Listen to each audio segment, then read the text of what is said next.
адамдар екен дейді. Адамның денесінен жан шыққан кезде өте көрікті жігіт келіп, хош иіс шыққан келіп сәлем береді дейді. Басқа риуаяттарда келеді. Оның сәлем берісіп, жүзіне қарап сөйлескің келеді дейді. Кімсің сен деп сұрасаң, мен сенің намазың боламын деп айтады дейді. Мен осындай жағдайға жеткізген сен боласың. Саған рахмет. Бүгін мен сенің жаныңда боламын. Деп, бұған ешқандай саған қайғы-қасиет болмайды. Мен саған жаныңда тұрып, куәлікке өтемін деп намаз сөйлейді екен. Ақыретте біздің тілмен айтқан кезде адвокатыңыз болады екен.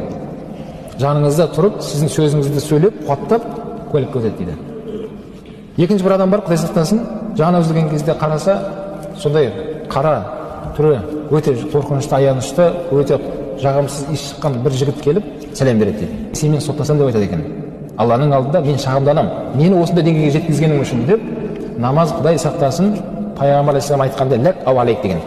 Не сенің пайдаңа шешіледі, немесе саған қарсы шығады деген намаз.